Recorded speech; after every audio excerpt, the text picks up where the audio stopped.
اگلے 24 گھنٹے بہت اہم ہے، اگر تو وہ صفائی کر گئے تو بیسٹ ہے، اور وائز ہم کچھ نہیں کر سکتے، ادروائز ہم کچھ نہیں کر سکتے۔ ڈاکٹر روح فروز خبر سنا کر تمام افراد پر قیامت سے سگرا نازل کر کے جا چکا تھا۔ ایل ای ڈی پر چلتی خبر نے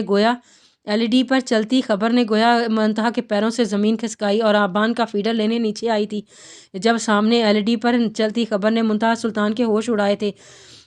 اسکرین پر دکھایا جانے والا چہرہ بلا شبہ حاشر علی حمدانی کا ہی تھا۔ حاشر پر قاتلانہ حملہ کیسے ممکن ہے؟ ہاتھ سے فیڈر نیچے گرایا اور اس سے پہلے وہ گرتی غزان نے بے ساختہ اسے تھاما۔ بیوی کیا ہوا؟ جسٹ نیوز ہے یہ۔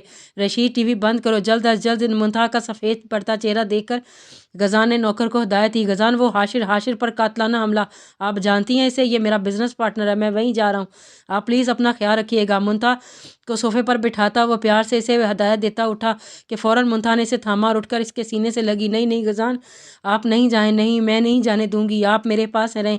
بیوی کیا ہوا؟ آپ ایسے کیوں ری ایکٹ کر رہی ہیں؟ ایسی خبریں تو روزانہ گردش کرتی ہیں اور میں جلد آ جاؤں گا۔ منتہا کی پشت تھپتھپا کر اس نے خود سے الگ کیا تھا۔ نہ غزان، نہیں پلیز آپ مت کریں جائیں، آپ میری بات کیوں نہیں سن رہے؟ منتہا غصے سے چلائی تھی۔ غزان کو اس کی طبیعت کچھ ٹھیک نہیں لگی تھی۔ آپ ایسے کیوں کر رہی ہیں؟ کوئی وجہ ہے کیا؟ یہ میرا کزن ہے۔ منتہا تیزی سے بولی۔ واٹ؟ یہ آپ کیا کہہ رہی ہیں آپ؟ غزان کی آنکھیں حیرت سے پھیلی تھیں۔ جی یہ میرا کزن اشار کا بڑا بھائی ہے۔ پسند کی شادی کی وجہ سے آغا جان نے گھر سے نکال دیا تھا۔ اپنی انگلیوں کو دکھاتی وہ سچ جھوٹ کی آمیزش کے سنگ غزان کو سب بتا گئی تھی۔ منتہا اس بارے میں آ کر بات کرتے ہیں، سخت تاثرات کے ساتھ کہتا وہ اپنا ہاتھ چھڑوا کر باہر کی جانب بڑھ گیا تھا۔ منتہا کو اندازہ ہو چکا تھا غزان کو اس کا اس وقت سچ بتانا برا لگا ہے۔ غزان کی ناراضگی کو نظر انداز کرتی وہ اوپر آئی تھی۔ ماریا، حاشر پر حملہ کیسے ہوا؟ لہجے میں حاشر کے لیے کوئی جذبہ نہیں تھا۔ منتہا، وہ انہیں گولی لگی ہے۔ ماریا کی پرنم آواز نے یکدم منتہا کو خاموش کیا تھا۔ تمہیں کس نے بتایا منتہا؟ ماریا نے سوال کیا۔ غزان حاشر کے بزنس پارٹنر ہے، منتہا دھیمے سے کہہ کر خاموش ہوئی۔ ماریا سمجھ چکی تھی۔ منتہا فکر مت کرو، میں سنبھال لوں گی۔ چند الوداعی کلمات ادا کر کے وہ فون بند کر چکی تھی۔ گھر میں داخل ہوتے ہی جویریہ نے بیگ کو چارپائی پر رکھا اور خود چارپائی پر گرنے کے سے انداز میں بیٹھی۔ یہ ان کا نیا ٹھکانہ تھا۔ جمیل بھی ایک جانب پراسرار سا کھڑا تھا۔ باقی سب کہاں؟ ادھر ادھر نظر دوڑا کر اس نے ماریا اور امی کو تلاشنا چاہا۔ وہ جا چکے ہیں اور میں اور تو ہے نا یہاں، بس فکر نہ کر، مل کر عیش کریں گے۔ جمیل کی آواز میں الگ کھنک تھی۔ یہ کیا کہہ رہا ہے؟ ماریا اور امی کہاں ہیں؟ جویریہ کو جمیل کا لہجہ کچھ الگ لگا۔ انہیں جہاں ہونا چاہیے وہ وہیں جا چکے ہیں۔ یہ بیگ مجھے دے، میں اسے محفوظ جگہ پہنچا کر آتا ہوں۔ کون سی محفوظ جگہ؟ اس سے زیادہ کون سی محفوظ جگہ ہوگی؟ جویریہ نے بے ساختہ بیگ کو تھاما۔ جمیل کا کراہیت چہرہ پر یکدم شیطانیت واضح ہوئی۔ یہ تیرے لیے محفوظ جگہ، اس بیگ کے لیے نہیں ہے۔ آگے بڑھ کر اس نے جویریہ سے بیگ کھینچا۔ یہ کیا کہہ رہا ہے؟ بیگ چھوڑ۔ جویریہ یکدم چلائی اور بیگ پر گرفت مضبوط کی۔ چپ کر سالی یکدم جمیل نے اپنا بھاری ہاتھ جویریہ کے منہ پر مارا تھا۔ جویریہ یکدم زمین پر گری۔ دوسرا تھپڑ تھا اور اسی گال پر پڑا تھا۔ ہر بار دھوکہ کر کے سارا پیسہ ہضم کر جاتی ہے، اس بار بھی تیرا یہی ارادہ تھا، لیکن اس بار جمیل تیرا انجام سوچ چکا ہے۔ اپنی اوقات میں رہ کر جمیل، تو نے مجھ پر ہاتھ کیسے اٹھایا؟ جویریہ اٹھ کر جمیل پر جھپٹی، لیکن جمیل کی آہنی گرفت جویریہ کی سانس روکی۔ گلے پر مضبوط گرفت سے جویریہ کی آنکھیں باہر کو ابلیں تو سمجھتی تھی کہ اس بار بھی میں تیرا فائدہ سوچوں گا، لیکن نہیں، اس بابو سے تیرا نکاح کرواتے ہی میں ساری پلاننگ کر چکا تھا، اور جو تو نے فلیٹ اور پلاٹ بیچے ہیں ان سب کا پیسہ میرے اکاؤنٹ میں گیا ہے۔ تنفر سے کہتا وہ جویریہ کی رہی سے ہی جان بھی نکال گیا تھا۔ اپنی گرفت سے اسے آزاد کر کے اس نے جویریہ کو نیچے پھینک کر سن سی وہ زمین پر گری۔ اتنا بڑا دھوکہ، وہ بھی جمیل کی جانب سے، اس کے وہم و گمان بھی نہیں تھا۔ سالی، تو سمجھتی ہے کہ تو ہی عقل مند ہے؟ بالوں کو مٹھی میں جکڑ کر اس نے جویریہ کا چہرہ اوپر کیا جو ایک تھپڑ سے ہی لال ہو چکا تھا۔ ہر بار تو ہی کامیاب نہیں ہوگی، اس مرتبہ اس دولت پر میرا حق ہے۔ بہت چالاک بنتی تھی، چند روپے دے کر مجھے تنخواہ دیتی تھی۔ ایک اور تھپڑ اس نے جویریہ کے منہ پر دھرا۔ جمیل چھوڑو مجھے، جانے دے یہاں سے۔ جویریہ نے اس کے بازو پر ناخن گاڑے تھے۔ ذرا دیکھ، ذرا اب بھی تجھے اثر ہو رہا ہے؟ رک، ابھی بتاتا ہوں۔ بالوں پر مزید گرفت سخت کی اس نے دوسرے ہاتھ سے جویریہ کے گلے سے دوپٹہ نکال کر اس کے ہاتھ پر باندھا۔ ایک ہاتھ کو قابو کر کے اس نے وہی دوپٹہ دوسرے پر بھی باندھا۔ چھوڑ مجھے، جمیل جویریہ کی چیخ و پکار کو نظر انداز کرتا اس کے ہاتھ باندھ کر اسے سیمنٹ زدہ زمین پر دھکیل کر بیگ تھامے باہر کی جانب بڑھا۔ کچھ دن تو یہاں خود کو محفوظ سمجھے گی، اپنا اصول ہے نا، کچھ دن محفوظ جگہ پر رہنا۔ اب تو رہ اس محفوظ جگہ پر، میں چلتا ہوں۔ کرایت ہنسی ہنستا وہ آہنی دروازے بند کرتا باہر کی جانب بڑھ گیا تھا۔ جویریہ کی چیخ و پکار اب بھی دروازے سے باہر آ رہی تھی، لیکن جمیل کو کوئی پرواہ نہیں تھی۔ یہ ایسی جگہ تھی یہاں کسی کا آنا ممکن نہیں تھا۔ وقت نے پلٹا کھایا تھا۔ آج حاشر برباد ہوا تھا تو بربادی جویریہ کی بھی شروع ہو چکی تھی۔ جاری ہے۔ کیا لگتا ہے حاشر جیے گا یا مرے گا؟ کنٹینیو جاری ہے۔